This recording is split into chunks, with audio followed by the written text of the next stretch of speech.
আসসালামু আলাইকুম। কেমন আছেন সবাই? আশা করি সবাই ভালো আছেন। আমিও আপনাদের দয়ায় আল্লাহ পাকের রহমতে ভালো আছি। তো যারাই মূলা খেতে চায় না, তো তাদের জন্য আজকের এই রেসিপিটি। কারণ অনেকেই মূলা খেতে চায় না, কিন্তু মূলার বর্তমান যেই দাম, মূলা এমনিতেও খেতে ইচ্ছা করবে সবার। যদি আমার এই রেসিপিটি ফলো করেন তাহলে খুব বেশি ভালো লাগবে এবং খুব বেশি মজা করে মূলাটা রান্না করতে পারবেন মাছ দিয়ে এবং খেয়ে নিতে পারবেন অনায়াসে অনায়াসে ইচ্ছা মতো খাবার খেয়ে নিতে পারবেন এই মূলার তরকারি দিয়ে। তো আমি প্রথমে কই মাছ নিয়ে নিয়েছি, বিলাতি কই বলতে দেশি কই না এটা। তো সেই কই মাছ দেখেন কত বড় বড় কই মাছ, সেটা মানে মাছ 3 টুকরা মাছও করেছি। তো আমি এখন এই কই মাছগুলো একটু ভেজে নিব, একটু ভালো করে ভেজে নিব। ভেজে নিয়ে অবশ্যই এই মূলাটা রান্না করব। অনেকে ভাজে না, যারা ভাজে না তারা ওইভাবে কষিয়ে রান্না করবেন, কিন্তু আমাদের বাসায় ভাজা মাছ ছাড়া চলে না। আপনাদের ভাইয়া ভাজা মাছ ছাড়া খেতেই চায় না, যার কারণে আমি ভেজে নিতেছি। আর ভেজে নিলে মাছের একটা সুন্দর ঘ্রাণ আসে। যেহেতু এটা দেশি কই না বিলাতি কই, যার কারণে এটা ভেজে নিলেই ভালো। তো মাছগুলো ভাজা কিন্তু একদম সুন্দর করে দেখেন ভাজা হয়ে গেছে মাছগুলো। আমি কিন্তু এপিট ওপিট উল্টে উল্টে সুন্দর করে ভেজে নিব মাছগুলো।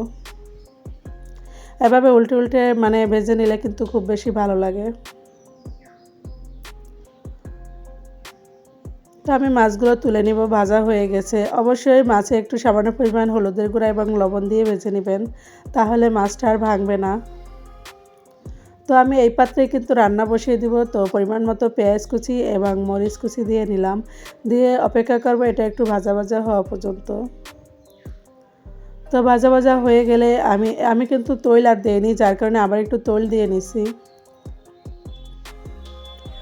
তো ভাজা ভাজা হয়ে গেলে আমি এখানে এক এক করে মশলাগুলো দিয়ে নিব। তো আমি সামান্য একটু পানি দিয়ে নিছি যাতে তৈলটা না ছিটে, প্রচুর ছিটতেছিল তৈলটা, যার কারণে আমি পানিটা দিয়ে এখন আমি আদা রসুন পেস্ট দিয়ে নিলাম। বেশি একটা আদা রসুন পেস্টের প্রয়োজন না হয় না, মানে 4 চামচের 1 চামচ পরিমাণ আদা রসুন দিলেই হয়। তো আমি মরিচের গুঁড়া দিয়ে নিলাম, হলুদের গুঁড়া দিয়ে নিলাম, হলুদের গুঁড়া দিয়ে দিলাম 1 চামচ, মরিচের গুঁড়া দিয়ে দিলাম 1/2 চামচ। তো দেখেন এখানে আমি নেড়েচেড়ে এটাকে রান্না করব। আর মূলা তরকারি যেহেতু এটাতে কিন্তু বেশি একটা হলুদের প্রয়োজন পড়ে না, সামান্য হলুদ দিলেই কিন্তু এটা একদম সুন্দর একটা কালার চলে আসে। তো যাদের হলুদের কালার অনেক সুন্দর তারা আরও কম দিবেন।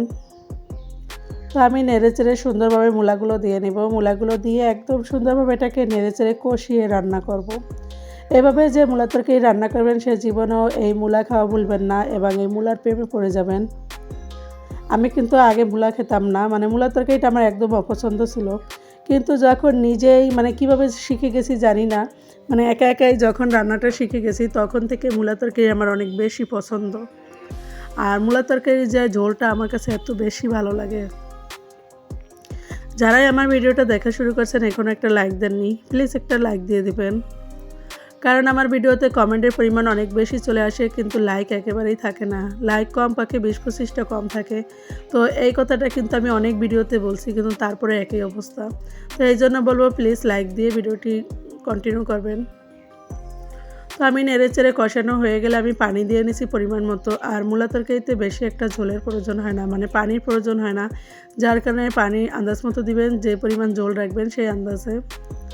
তো দেখেন মূলাটা কিন্তু প্রায় 70% সিদ্ধ হয়ে গেছে। এই অবস্থায় এসে আমি মাছগুলো দিয়ে নিব। মাছগুলো দিয়ে আমি নেড়েচেড়ে সুন্দর করে এটাকে একটু ধনিয়া পাতা দিয়ে নিব। তো বিলাতি ধনিয়াপাতা যেহেতু আমার বাসায় এমনিতে ধনিয়াপাতা ছিল না, তো বিলাতি ধনিয়াপাতা বলে আমাদের অঞ্চলে বিলাতি ধনিয়াপাতা বলে, আর কার কার অঞ্চলে কী বলে জানি না।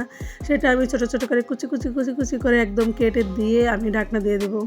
যেহেতু এই ধনিয়াপাতাটাও সিদ্ধ হতে একটু সময় লাগে, ঘ্রাণ ছড়াতে একটু সময় লাগে, যার কারণে আমি আগে থেকেই দিয়ে নিছি। এখন এটাকে আমি নেড়েচেড়ে সুন্দর করে রান্না করব।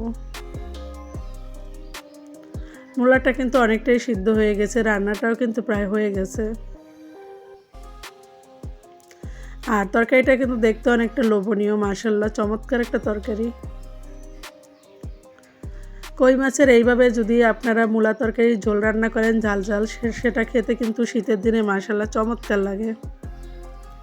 তো দেখেন আমি নেড়েচেড়ে সুন্দর করে মাছগুলো একদম পানিতে মানে ঝোলে করে দিতেছি, যাতে এটার ঘ্রাণটা সুন্দরভাবে মূলা তরকারিতে ঢুকে যায় এবং মূলার ঘ্রাণটা মাছে ঢুকে যায়। তো আমি একটু লবণ দেখে নিলাম, লবণের পরিমাণটা একটু কম মনে হলো, তো আমি সেজন্য আবার লবণ দিয়ে নিলাম। আমি কিন্তু আর ঢাকনা দিব না, যেহেতু তরকারিটা আমার সিদ্ধ হয়ে গেছে, তো আর ঢাকনা দেওয়ার প্রয়োজন মনে করি না আমি এখন। তো দেখেন খুব সুন্দরভাবে আমার রান্নাটা হয়ে গেল। আমি আবার একটু মূলা দেখে নিলাম যে পারফেক্ট সিদ্ধ হয়ে গেছে কিনা, তো দেখলাম যে মাশাআল্লাহ পারফেক্ট, একদম পারফেক্ট হয়ে গেছে। তো আমার রান্নাটা কিন্তু কমপ্লিট। আমি চুলা বন্ধ করে দিচ্ছি। ভালো থাকবেন, সুস্থ থাকবেন, আল্লাহ হাফেজ।